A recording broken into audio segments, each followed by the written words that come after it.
ماں باپ بھی جب سمجھاتے ہیں تو ڈانٹ ڈپٹ کے، ہمارے استاد کاری بھی جب سمجھاتے ہیں تو ماشاءاللہ ڈنڈے مار مار کے، ڈنڈے میں بھی تیل لایا ہوں چنگی طرح ٹک کے پوے۔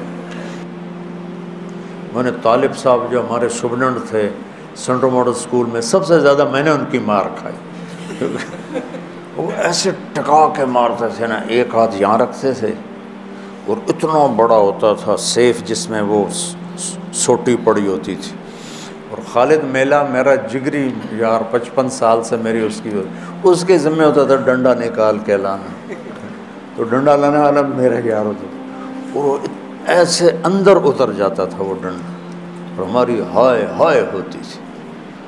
لیکن وہ ایک دم فلم دیکھ کر آئے میں اور جاوید نذیر مرحوم فوت ہو گیا، تو وہ تھوڑا آگے تھا، وہ بھاگا بھاگا جا کے بستر پہ لیٹ گیا الٹا ہو کے کہ میں تو ستا پہ، میں تھوڑا پیچھے تھا تو میں برآمدے میں ہی پکڑا گیا، مجھے جم مارا ابھی بیان کر کے مجھے ضربیں یاد آ رہے ہیں۔ جاوید نذیر بڑا خوش کہ طارق زمین نو لتر پہ گئے، میرا تو انہوں پتہ ہی نہیں لگا، اور این کر کے ستا پہ نا کہ آرام نالو تو رضائی لائت سوری دیا ٹھا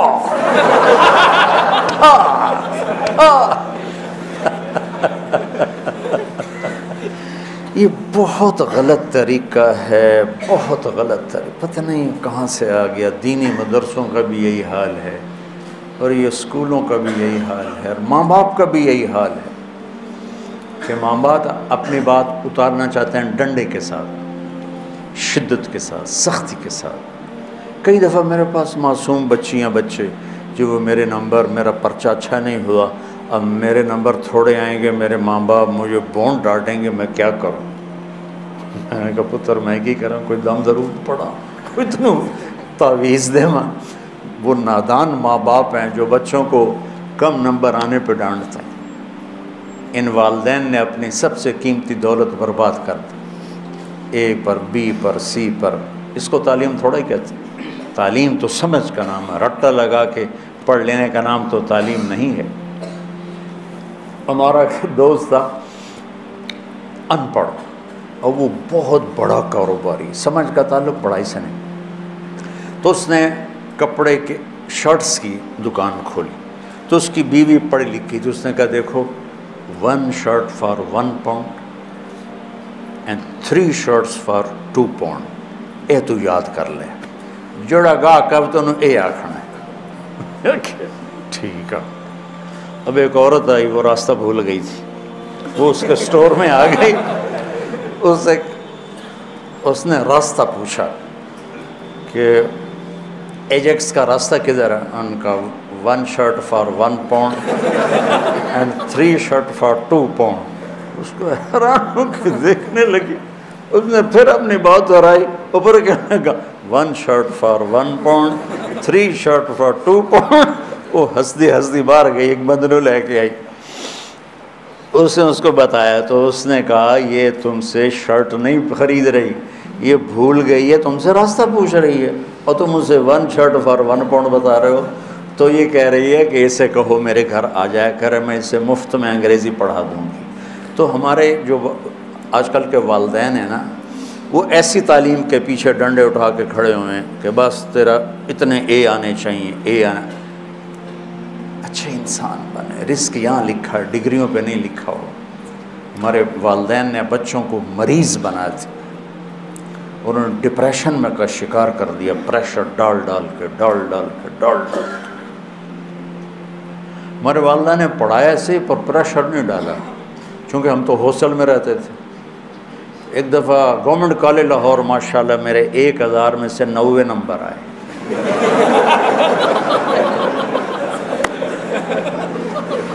مجھے کوئی پرواہ نہیں تھی، وہ تھا کالج کا امتحان، مطلب اوپر بورڈ کا نہیں تھا، کالج کا امتحان تھا، تو وہ بھی ایک بڑی عزت ہوتا ہے۔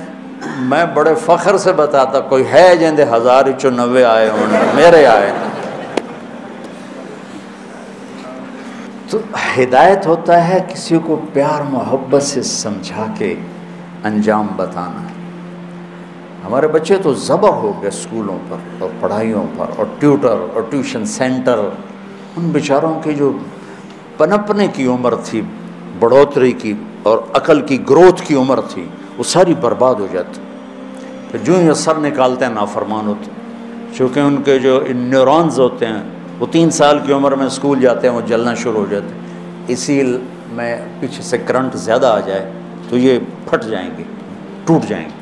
جب 3-4 سال کے بچے پر کتابوں کا بوجھ لادا جاتا ہے، پھر ماں باپ کا پریشر ہوتا ہے، تو ان کے نیورون کہتے ہیں دماغی سیل، وہ جل جاتے ہیں، پھٹ جاتے ہیں. پھر جو بڑے ہوتے ہیں نہ ماں باپ کی سمجھتے ہیں نہ کسی اور کی سمجھتے ہیں، وہ اپنی کرتے ہیں، اپنی موج میں ہوتے ہیں. ہدایت محبت سے، پیار سے کسی کو بتا دینا، آگے وہ لے لے تو ٹھیک ہے، نہ لے تو میرا ذمہ ختم ہو گیا. ھذا بلاغ للناس. یہ قرآن چونکہ عربوں پہ اترا ہے، ان کی زبان میں اترا ہے، ان کی معاشرت کو سامنے رکھ کے اترا ہے، تو ان کے اندر میں اتر گئی بات. ہدا سمندر میں پہاڑ کی اس چوٹی کو کہتے ہیں جو پانی سے باہر نکلی ہوئی ہو اور چمکدار ہو، سورج کی شعاعیں پڑنے سے چمکتی ہو. اس زمانے میں کمپیوٹر نہیں، مشین نہیں، بادبان کشتی ہیں. رات کو سفر کرتے تھے تاروں کو دیکھ کر، تاروں کی مدد سے سمت طے کرتے تھے، مشرق ہے مغرب ہے. صحرا میں اب بھی آبادی ہے، سعودی کے، قطر کے. تو میں نے ایک بدو سے پوچھا جو صحرا میں رہتا ہے کہ تم لوگ تو ریت ہی ریت، راستہ کیسے پہچانتے؟ وہ ایسے چلتے ہیں جیسے لکھا ہوتا ہے لاہور 90 کلومیٹر، اس طرح چلتے ہیں ریت. تو کہا ہم ستاروں کا علم جانتے ہیں، ہم ستاروں کو دیکھ کے چلتے ہیں. پر دن میں وہ اتنا ہمارے اندر ہوتا ہے کہ ہم اس کے مطابق چلتے رہتے ہیں. رات کو چلتے تھے ستاروں کو دیکھ کر، اور دن میں چلتے تھے ان روشن چوٹیوں کو دیکھ کر کہ یہ جگہ جگہ تھیں، اور انہوں نے ان کو متعین کیا تھا یہاں سے جدے مڑنا ہے، یہاں سے یمبو مڑنا ہے، یہاں سے عدن مڑنا ہے، یہاں سے عقبہ مڑنا ہے. تو وہ ان نشانیوں کو اگر کھو دیتے تھے تو بھٹک جاتے تھے. اور اس زمانے میں کوئی مواصلات نہیں تھے کہ بھئی ہم بھٹک گئے ہماری مدد کو پہنچو، ایسا تو پھر وہ کشتیاں برباد ہو جاتی تھیں. تو ہدا یہ زندگی کے سمندر میں وہ روشن چٹان ہے جو انسانی کشتیوں کو راستہ دکھاتی ہے کہ یہ روشن چٹان ہے اور یہ زندگی کا سمندر ہے، اور یہ طارق جمیل ایک کشتی ہے اور اس سے راستے کی تلاش ہے. تو اللہ کہتا ہے اس چٹان کو سامنے رکھ، یہاں سے تیرا راستہ دنیا کی عزتوں کو بھی جاتا ہے اور آگے جنت کو بھی جاتا ہے. وہ کیا ہے؟ یہ ہے وہ کتاب، ہدن للمتقین. سورہ فاتحہ میں ہم نے کہا یا اللہ ہمیں وہ چٹان دکھا. یہ عربوں کے معاشرت کے لحاظ سے ترجمہ کر رہا ہوں، ویسے تو ہدایت ہے سیدھے راستے کی رہنمائی فرمانا، پیار کے ساتھ، نرمی کے ساتھ. اوے نماز پڑھا، یہ بھی ہدایت کا راستہ. میرے بھائی آپ نماز ادا فرما لیں. تو یہ ہدایت، پہلی ہدایت نہیں، پہلا سوٹا ہے، دوسری ہدایت کا راستہ دکھانا ہے پیار محبت سے. تو وہ روشن چٹان جو انسانوں کو راستہ دکھاتی ہے پانی کے سمندر میں اور منزل کا پتہ بتاتی ہے، زندگی کے سمندر میں انسانی کشتیوں کے لیے قرآن وہ چٹان ہے جو انہیں زندگی کا پتہ بتاتا ہے، آخرت کا پتہ بتاتا ہے اور صحیح منزل تک پہنچا دیتا ہے.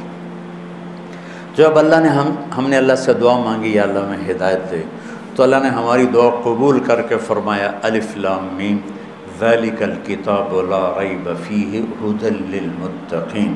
لوگ تم نے مجھ سے ہدایت مانگی تھی نا، تو لو یہ کتاب آ گئی، یہ ہدایت کا ذریعہ ہے، یہ ہدایت کا سامان اور سبب ہے.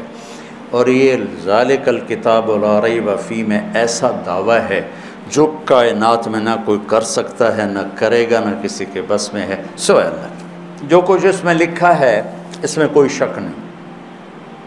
شک خود عربی زبان کا لفظ، ریب کا ترجمہ شک نہیں ہے. شک کسے کہتے ہیں؟ کہ ایک آدمی وہاں وہ ملت روڈ پہ کھڑا ہے، اس کو پتہ ہی نہیں کہ مدرسہ حسنین کدھر ہے، تو کبھی ادھر دیکھتا ہے کبھی ادھر دیکھتا ہے، کبھی کہتا ہے یہ راستہ جاتا ہے، کبھی کہتا ہے یہ گلی جاتی ہے۔ اس کیفیت کو شک کہتے ہیں، اس میں یہ کیفیت شدید ہے۔ دوسرا لفظ ہے مریا، وہ بھی دماغی شک والی کیفیت ہوتی ہے، لیکن شک سے ذرا ہلکی ہوتی ہے کہ وہ اس کو تھوڑا گمان ہو جاتا ہے کہ یہ جو ڈبل روڈ جا رہا ہے نا، یہ جا رہا ہے مدرسہ حسنین کو، اور ہو سکتا ہے یہ بھی ہو، لیکن مجھے لگتا ہے یہ ہے، اس طرح ہو گیا، ایک طرف خیال واضح زیادہ ہو گیا، ٹھیک۔ اس کو کہتے ہیں مریا۔